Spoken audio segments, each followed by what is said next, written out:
네, 오늘 예레미야 48장 26절에서 35절 말씀.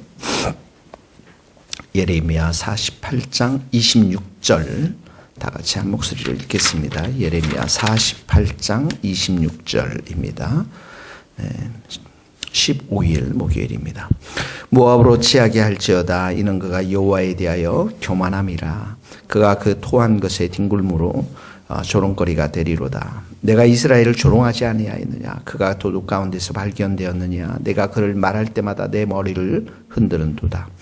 모압 주민들아, 너희는 성읍을 떠나 바위 사이에 살지어다. 깊은 골짜기 아귀에 깃들이는 비둘기같이 할지어다. 우리가 모압의 교만을 들었나니 심한 교만 곧 그의 자고와 오만과 자랑과 그의 마음의 그만이로다. 여호와의 말씀이라. 내가 그의 노요함에 허탄함을 아노니 그가 자랑하여도 아무것도 성취하지 못하였도다. 그러므로 그대가 모압을 위하여 울며 온 모압을 위하여 부르짖으리니 무리가 길헤레스 사람을 위하여 신음하리로다. 신마의 포도나무여, 너의 가지가 바다를 넘어서 아셀 바다까지 뻗었느니 너희 여름 과일과 포도수 확을 탈취하는 자가 나타났으니 내가 너를 위하여 울기를 야셀이 우는 것보다 더하리로다. 기쁨과 환희가 옥토와 모압 땅에서 빼앗겼도다. 내가 포도주 틀에 포도주가 끊어지게 하리니 외치며 밟는 자가 없을 것이라. 그 외침은 즐거운 외침이 되지 못하리로다. 헤스본에서 엘러 아래를 지나 야하스가스와 소아레에서 호로나임을 지나 예글라 셀라시아에 이르는 지역에 사는 사람들이 소리를 내어 부르짖음은 니무림의 물도 황폐하였음이로다. 여호와의 말씀이라. 모압 산당에서 제사하며 그 신들에게 분향하는 자를 내가 끊어버리리라.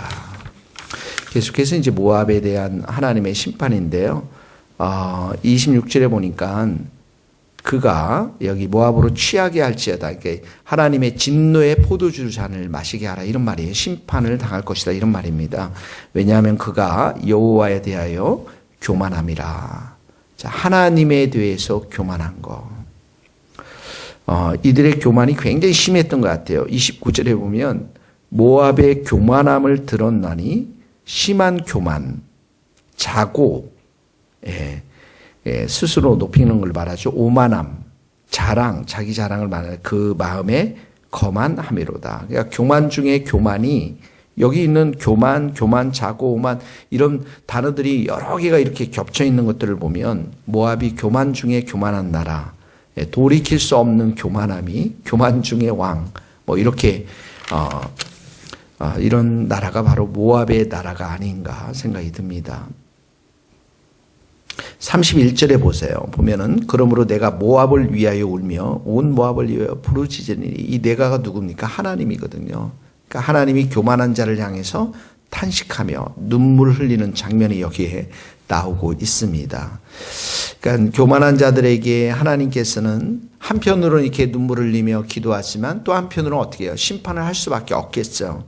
왜 교만한가? 우리가 이제 며칠 전에도 봤지만 32절에 보면 신마의 포도나무여, 너의 가지가 바다를 넘어 야셀 바다까지 뻗었나니, 이 신마라는 곳은 이제 헤브론 북쪽, 이 모압의 북쪽에 있는 곳에 너의 가지여라는 것은 거기 보면 너의 여름 과일과 포도 수확을 탈취하는 자가 나타났으니 이렇게 나오죠. 그러니까 이게 포도나무의 가지를 말하는 것이죠. 모압은 이제 포도주 산업이 굉장히 발달돼 있어서 이걸 통해서 돈과 경제적인 부유함이 있단 말이죠. 이 술을 만드는 곳에서는 항상 보면 돈이 넘쳐나고, 그러나 또 술 때문에 망할 수밖에 없는 알코올 문제가 있는 것들을 보게 되어집니다. 그런데 너의 여름 과일과 포도 수확을 탈취하는 자가 누굽니까? 느부갓네살, 바벨론이란 나라거든요. 그러니까 바벨론 군대가 침략해 버리니까. 그러니까 여기 첫 번째로 이 돈이 있고 경제적으로 아주 부유한 사람들 교만할 수 있다라는 것입니다. 33절에 보니까 기쁨과 환희와 옥토와 모압 땅에서 빼앗겼도다. 내가 포도주 틀에 포도주가 끊어지게 하리니. 기쁨과 환희가 뭡니까? 이게 이제 수확의 기쁨이죠. 포도주를 생산했던 기쁨. 그런데 포도주가 끊어지게 하겠다. 포도주 생산을 중단하고 그렇게 되면 무역도 중단하고 그렇게 되면 생업이 붕괴가 되겠죠. 하나님의 심판을 하시겠다라는 것입니다. 34절에 보면 여기 나와 있는 많은 도시들이 있어요. 헤스본, 엘르알렐, 야하스. 엘르알렐은 이제 북쪽에 있는 도시고 야하스는 남서쪽, 소알 이건 남부. 이게 쭉 나와 있는데 이 도시들은 성읍들은 아주 유명한 성읍으로 강한 성들이 견고하게 있는 성읍들을 말하는 것입니다. 그러니까 돈이 있으니까 아주 강한 군사력을 가지고 있고 강한 성벽을 가지고 있단 말이죠. 그뿐만 아니라 35절에 보면 여기 모압 산당이라고 그랬죠. 그모스 신이라고 그랬잖아요. 전쟁의 신. 이들이 섬기고 있는 전쟁의 신. 전쟁의 신은 모든 전쟁에서 승리를 가져다 주는. 그러니까 이들이 가지고 있는 것이 뭐예요? 돈, 경제력, 또 아주 부강한 강한 어떤 군사력, 강한 성읍들, 그리고 거기에다가 그모스 신까지 가지고 있으니 이들이 얼마나 교만할 수밖에 없는 조건을 이들이 다 가진 것이죠. 26절로 다시 돌아오면은 그가 여호와 앞에 대하여 교만함이라. 사실 이 모든 것들은 하나님이 주신 것인데 그들은 자기 자신들이 이 모든 것들을 성취했다라고 하는 자기 자랑, 자기 업적, 자고함들, 오만함들 이런 것들로 가득 차 있는 것들을 보게 되어집니다. 자, 이 모압이 남유다하고 연합하려고 그랬잖아요. 그래가지고 바벨론을 이제 이 바벨론 느부갓네살 왕에 대적하기 위해서 이 남유다와 그리고 모압과 그 옆에 있는 이방 나라들이 연합하려고 그랬거든요. 특히 이 모압이라는 나라 그런 나라 중에 하나였는데 이것은 무엇을 의미합니까? 바벨론을 통해서 역사하시고자 하는 하나님의 뜻에 반대하는 거거든요. 이게 이제 교만한 거예요. 하나님 보시기에는. 그러니까 하나님의 어떤 뜻에 반대하는 것, 하나님의 주권에 반대하는 것. 이것이 바로 교만한 모습인 것이죠. 그러니까 그렇게 생각하면 우리가 요나를 생각해 보면 요나가 니느웨 성에 가라고 그랬는데 다시스로 가는 배를 타지 않습니까? 자기 생각, 자기 마음대로 가지 않습니까? 그러니까 이 교만이라는 것이 항상 이 불순종하고도 연관되어 있는 것들을 보게 되어집니다. 그럼 겸손은 뭘까요? 순종하는 것이죠.